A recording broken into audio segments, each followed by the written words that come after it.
उज्ज्वल भविष्याची सुरुवात आता वांबोरीतून. नन्हे इंग्लिश मीडियम मान्यताप्राप्त स्कूल वांबोरी येथे प्रवेश प्रक्रिया सुरू आहे.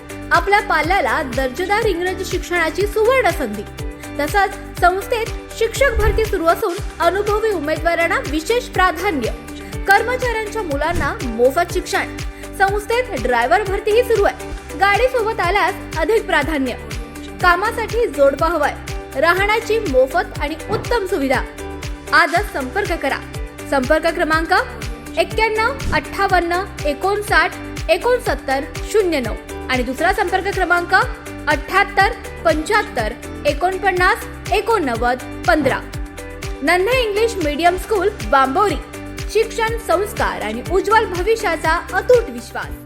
नवीन शैक्षणिक वर्षाच्या प्रारंभी विद्यार्थ्यांच्या चेहऱ्यावर आनंद फुलवण्यासाठी आणि शिक्षणाविषयी गोडी निर्माण करण्याच्या उद्देशानं राहुरी मतदारसंघाचे आमदार अक्षय कर्डिले यांनी जिल्हा परिषद मराठी शाळा बुराननगर येथे भेट देत विद्यार्थ्यांचे उत्साहपूर्ण स्वागत केले.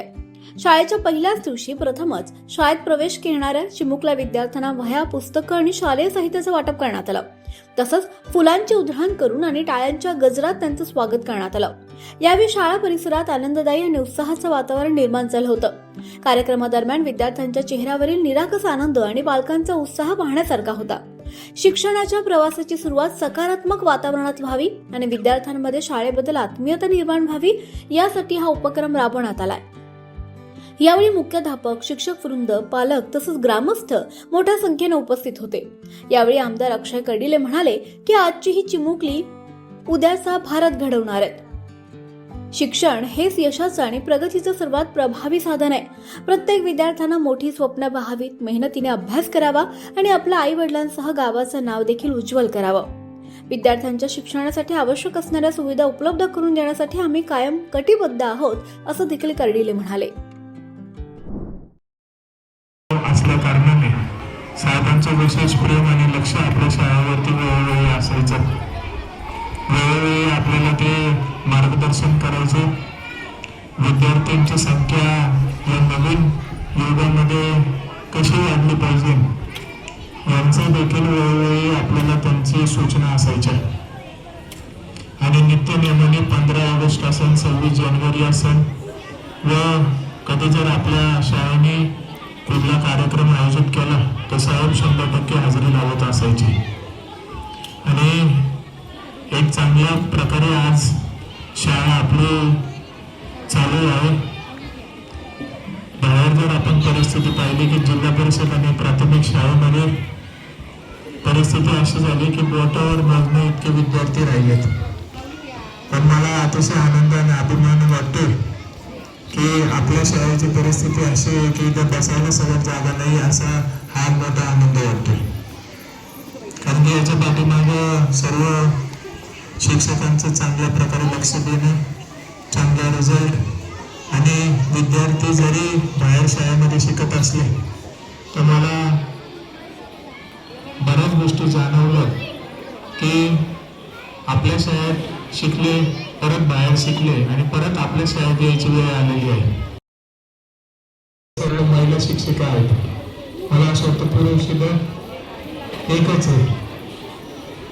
म्हणून महिला लहान मुलांना चांगल्या प्रकारे ओळखू शकतात, त्या जबाबदारी घेऊ शकतात आणि मुलांना चांगले संस्कार आणि वळण लावू शकतात, ह्या आपल्या सर्वांना माहिती आहे. म्हणून या महिला मंडळी असल्यामुळे चांगल्या प्रकारे इथं कार्य चालू आहे. आता तर आपली सर्वांची अनेक दिवसांपासून मागणी होती की आपल्याला मुख्याध्यापक पाहिजे. त्या पण आपल्याला महिलाच लाभलेल्या आहेत. त्यामुळे आता काही अडचण तुम्हाला कुठल्या गोष्टीची राहिलेली नाही. त्यामुळे आता माझी एवढीच विनंती की आपण यापेक्षाही जास्त विद्यार्थी आपण कसे वाढतील यासाठी आपण प्रयत्न करावा. आणि आपली बुरानगर प्राथमिक शाळा ही फक्त आपल्या गावामध्ये, तालुक्यामध्ये नाही, जिल्ह्यामध्ये नाही तर महाराष्ट्रात 1 नंबर कशी होईल यासाठी तुम्ही सर्वांनी प्रयत्न करा. यासाठी तुम्हाला ज्या ज्या गोष्टीची आवश्यकता लागेल, ज्या ज्या गोष्टी शाळेसाठी, मुलांच्या उज्ज्वल भविष्यासाठी लागतील, त्या सगळ्या मी तुम्हाला देण्यासाठी तयार आहे. म्हणून आपण सर्वांनी चांगल्या प्रकारे इथून पुढे कसं मुलांना चांगलं शिक्षण देता येईल, नवीन नवीन गोष्टी मुलं कशी शिकतील आणि जसं प्रायव्हेट स्कूल आपण पाहतो की मोठ्या प्रमाणात नवीन नवीन गोष्टी इव्हेंट्स करत राहतात, त्या पद्धतीने आपण देखील आपल्या शाळेमध्ये त्यांच्यापेक्षाही जास्त चांगल्या प्रकारे आपण आयोजन करा. बाकी सगळ्या गोष्टीची तुम्हाला काळजी करायची आवश्यकता नाही, कारण की ही शाळा म्हणजे माझी स्वतःची आहे. त्यामुळं या शाळेला कुठल्या गोष्टीची कमी पडून न देणं ही माझी जबाबदारी आहे. त्यामुळं आवाज जनतेचा, लढा सर्वसामान्य जनतेच्या न्याय हक्कांसाठी.